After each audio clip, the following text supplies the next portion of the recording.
नमस्कार, सत्यहिंदी.com में आपका स्वागत है। एक नजर अब तक की सुर्खियों पर। 10 मार्च को चुनाव नतीजे आने से पहले आए तमाम एग्जिट पोल में पंजाब में आम आदमी पार्टी की सरकार बनने का दावा किया गया है, लेकिन कांग्रेस इससे निराश नहीं है। इसके पीछे वजह 2017 के एग्जिट पोल हैं, जिनमें कई एग्जिट पोल के नतीजे अनुमानों के खिलाफ रहे थे। मुख्यमंत्री चरणजीत सिंह चन्नी ने कहा है कि 2017 में एग्जिट पोल गलत साबित हुए थे और हम राज्य में पूर्ण बहुमत के साथ सरकार बनाएंगे। बता दें, 2017 में सी वोटर के एग्जिट पोल में आम आदमी पार्टी को चुनाव में सबसे आगे बताया गया था और इसको 59 से 67 सीटें मिलने का अनुमान जताया गया था। एग्जिट पोल में कांग्रेस को 41 से 50 सीटें दी गई थी, जबकि टुडेस चाणक्य के एग्जिट पोल में आम आदमी पार्टी और कांग्रेस के बीच में बराबरी का मुकाबला बताया गया था। एग्जिट पोल ने उत्तर प्रदेश में एक बार फिर बीजेपी की सरकार बनवा दी है, लेकिन इस बीच समाजवादी पार्टी के प्रमुख अखिलेश यादव ने इन सभी एग्जिट पोल्स को खारिज करते हुए कहा है कि 10 मार्च को जब नतीजे आएंगे तो बीजेपी का राज्य से सफाया हो जाएगा। अखिलेश ने टेलीविजन चैनलों पर दिखाए जाने वाले एग्जिट पोल को लेकर कहा कि उन्हें जो दिखाना है दिखाने दीजिए, हम बहुमत ला रहे हैं। उन्होंने कहा कि समाजवादी पार्टी 300 से ज़्यादा सीटों के साथ सरकार बनाने जा रही है। उत्तराखंड में इस बार कौन सरकार बनाएगा, इसे लेकर तमाम एग्जिट पोल भी तस्वीर साफ नहीं कर सके हैं। कुछ एग्जिट पोल में बीजेपी की पूर्ण बहुमत के साथ सरकार बनने की बात कही गई है, तो कुछ में कांग्रेस सरकार बनाएगी, ऐसा दावा किया गया है। ऐसे में बीजेपी और कांग्रेस ने तमाम विकल्पों पर विचार करना शुरू कर दिया है। अगर स्पष्ट बहुमत नहीं मिलता है तो निर्दलीयों या अन्य दलों से जो विधायक जीतेंगे उनका रोल बेहद अहम हो जाएगा। इस बीच मुख्यमंत्री पुष्कर सिंह धामी ने कहा है कि जब चुनाव नतीजे आएंगे तो बीजेपी को एग्जिट पोल के अनुमान से ज़्यादा सीटें मिलेंगी और बीजेपी राज्य में फिर से सरकार बनाएगी। जबकि प्रदेश कांग्रेस के अध्यक्ष गणेश गोदियाल ने कहा है कि चुनाव के नतीजे एग्जिट पोल से अलग होंगे और कांग्रेस के पक्ष में भारी बहुमत आएगा। गोवा में चुनाव नतीजे आने से ठीक पहले कांग्रेस ने अपने स्टैंड में बदलाव किया है। गोवा में कांग्रेस के प्रभारी दिनेश गुंडू राव ने कहा कि कांग्रेस बीजेपी विरोधी दलों के साथ मिलकर सरकार बनाने को तैयार है। इनमें आम आदमी पार्टी और टीएमसी भी शामिल हैं। बता दें कि चुनाव प्रचार के दौरान टीएमसी के नेता महुआ मोइत्रा की ओर से कांग्रेस से गठबंधन के लिए हाथ आगे बढ़ाया गया था, लेकिन तब कांग्रेस ने इसे तवज्जो नहीं दी थी। दिनेश गुंडू राव ने द इंडियन एक्सप्रेस से कहा कि जो भी दल बीजेपी के खिलाफ हैं, हम उनके साथ हाथ मिलाने को तैयार हैं।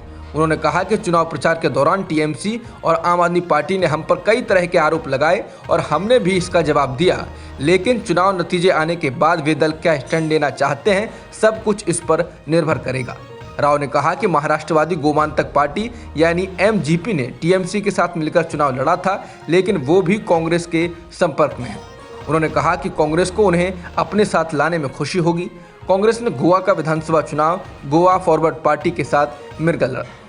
यूक्रेन में फंसे भारतीयों को लेकर संयुक्त राष्ट्र में भारत के राजदूत टीएस त्रिमूर्ति ने सुरक्षा परिषद को मंगलवार को जानकारी दी। इस दौरान उन्होंने कहा कि अब तक यूक्रेन से 20,000 भारतीयों को सुरक्षित बाहर निकाला जा चुका है। इसके साथ ही उन्होंने कहा कि भारत ने यूक्रेन से निर्दोष लोगों और भारतीय नागरिकों को सुरक्षित रास्ता देने की मांग की थी। हालांकि इसको लेकर उन्होंने चिंता भी जताई कि कई बार निवेदन करने के बाद भी सुमी में फंसे छात्रों को बाहर निकालने के लिए सुरक्षित कॉरिडोर नहीं बन सका है। रूस के संयुक्त राष्ट्र के राजदूत वसीली नेवेंजिया ने कहा कि रूस मंगलवार सुबह 10 बजे से संघर्ष विराम लागू करेगा और कीव, चेर्निगोव, सुमी और मारिपोल से नागरिकों को निकालने के लिए सुरक्षित कॉरिडोर खोलेगा।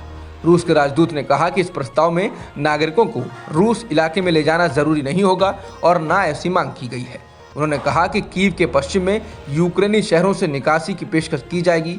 बता दें, इससे पहले सोमवार को वार्ता के दौरान रूस ने नागरिकों को निकालने के लिए जो सुरक्षित कॉरिडोर बनाने को कहा था, उनमें लोगों को पश्चिमी यूक्रेन के शांतिपूर्ण इलाकों में भेजे जाने के बजाय रूस और उसके सहयोगी बेलारूस की ओर जाने वाले रास्तों से ले जाने का प्रस्ताव था।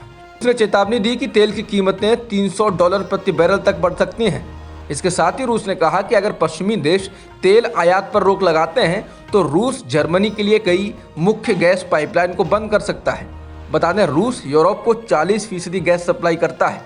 रूस के उप प्रधानमंत्री एलेक्जेंडर नोवाक ने सोमवार को कहा कि हमें भी उनके जैसे ही फैसले लेने और नॉर्ड स्ट्रीम 1 गैस पाइपलाइन के माध्यम से गैस पंपिंग पर प्रतिबंध लगाने का पूरा अधिकार है।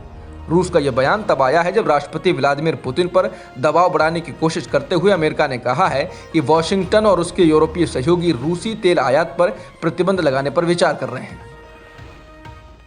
भारत और चीन के बीच चल रहे संघर्ष के बीच चीन के विदेश मंत्री वांग यी ने कहा कि भारत और चीन के संबंधों में बीते कुछ सालों के अंदर मुश्किलें आई हैं। समाचार एजेंसी रॉयटर्स के मुताबिक उन्होंने कहा कि चीन और भारत को एक दूसरे की ऊर्जा बर्बाद करने के बजाय आपस में लक्ष्य पूरे करने में मदद करनी चाहिए। इसके साथ ही चीन के विदेश मंत्री ने एक बार फिर अमेरिका को निशाने पर लिया और कहा कि कुछ ताकतों ने चीन और भारत के बीच फूट डालने की कोशिश की है। समाचार एजेंसी पीटीआई के मुताबिक वांग यी ने कहा, चीन और भारत को प्रतिद्वंदी की बजाय पार्टनर बनना चाहिए। अब तक की खबरों में इतना ही। बाकी खबरों के लिए बने रहिए सत्यहिंदी.com के साथ।